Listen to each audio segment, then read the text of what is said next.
कुछ स्कूलों की मनमानी और फीसों के विवाद के खिलाफ दी हुई अर्जियों पर सुनवाई में हो रही देरी से नाराज अभिभावक एकता मंच के सदस्य पिछले दिनों एसडीएम घरोंडा से मिलने के लिए एसडीएम कार्यालय में पहुंचे। अभिभावक एकता मंच के जो साथी हैं वो यहाँ पर एसडीएम कार्यालय पहुँचे हैं अपने रोष स्वरूप, क्योंकि पीछे जो है जैसे पार्थ स्कूल के अगेंस्ट भी एक एप्लीकेशन दी गई थी, मेरी पर्सनल तरफ से भी दी गई, अभिभावक एकता मंच ने भी जो है उसमें एप्लीकेशन दी, पर आज तक कोई भी सख्त कार्रवाई नहीं हुई।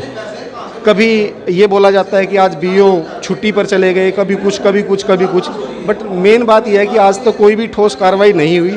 इस वजह से सभी सदस्यों में रोष है, जिसकी वजह से मैडम से यही पूछने के लिए आए हैं कि आपने आज तक क्या कार्रवाई की, क्योंकि मैडम ने भी कई बार संज्ञान में इस चीज़ को लिया और बीओ ऑफिस स्पेशली फॉरवर्ड की एप्लीकेशन फ़ोन भी किए, पर उनकी तरफ से कोई कार्रवाई नहीं हुई। यानी कि वो डिपार्टमेंट प्रशासन के अधिकारियों के भी मानने के लिए तैयार नहीं है।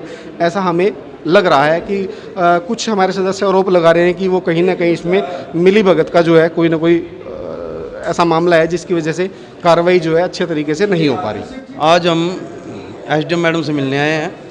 हमारा जितना भी अभिभावक एकता मंच है उन सब के पदाधिकारी हम मैडम से आज वार्तालाप करेंगे। हमने पीछे भी अपनी कई समस्याएं जो हैं वो मैडम को भी बताई हैं, बीओ को भी बताई हैं।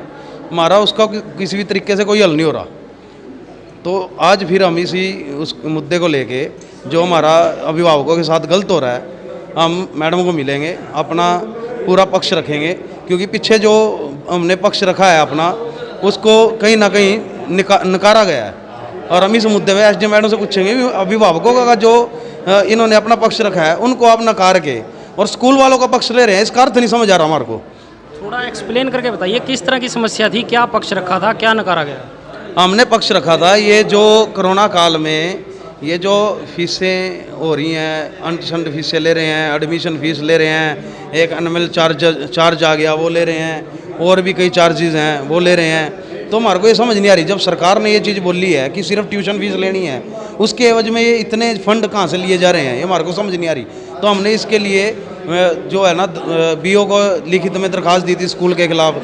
अभी भी हमारे पास बहुत कंप्लेंट आ रही हैं हर स्कूलों के खिलाफ कि ये धमका के फीसें ले रहे हैं और बच्चों का नाम काट रहे हैं। तो मतलब ये चीज़ समझ नहीं आ रही हमारे को कि शिक्षा का अधिकार सबका है, और इनका तो शिक्षा का ये शिक्षा जो है इन्होंने देनी है, शिक्षा को बेचनी नहीं है। इन्होंने अब जो है ना ये इसको बेचने का मुद्दा बना लिया है। ये शिक्षा बिक रही है, शिक्षा को पढ़ाया नहीं जा रहा। तो हम अभी इसी मुद्दे पे भाई ये फीस इतनी क्यों है, जो भी हमारी पिछली कंप्लेंटें थी उन पे कार्रवाई क्यों नहीं है। अगर आज यहाँ सुनवाई नहीं होती तो हम सीएम इंडो, डीसी और मुख्यमंत्री के नाम सारी जो है ये लिखित में देंगे। समस्याएं तो ये पिछले 2 साल से लगभग हो गए, 2 साल हो गए चल रही है। बच्चों की स्कूल से रिलेटेड है, फीस से स्कूल पूरी चार्ज कर रहे हैं, वो चाहे किसी भी तरीके से है। ट्यूशन फीस न छोड़ के वो जो रूटीन में फीस चली हुई थी ना, वही मुद्दा है। उसके लिए 6 महीने से यहाँ एसडीएम ऑफिस में भी चक्कर लगा रहे हैं, बीओ साहब को भी गुहार लगा ली, कहीं कोई सुनवाई नहीं है। हर चीज़ का पूरे हमने एविडेंस के साथ पूरे के बीओ साहब को वो दी थी, सारी रिपोर्ट दे दी थी बना के अपनी तरफ से, हर चीज़ की सूचना दे दी थी।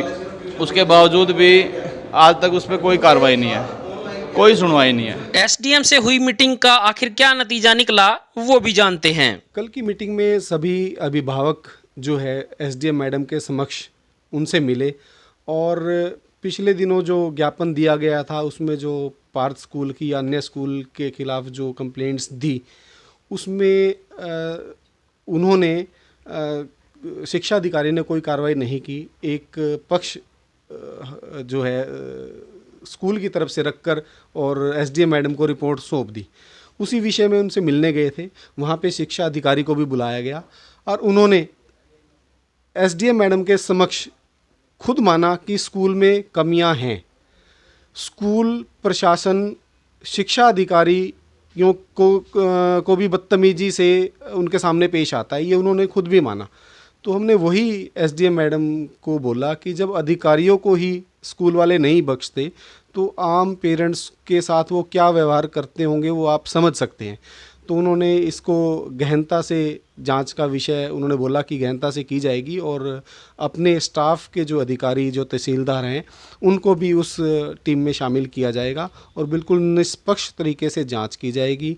किसी भी स्टूडेंट को शिक्षा के अभाव में नहीं रखा जाएगा। वो जहाँ भी जिस भी स्कूल में है वहीं उसका जो शिक्षा है सही रूप से उसको प्रदान की जाएगी। ये एक सरकार का दायित्व है। तो उन्होंने सख्त रवैया अपनाते हुए दोबारा से जांच करने के लिए कहा।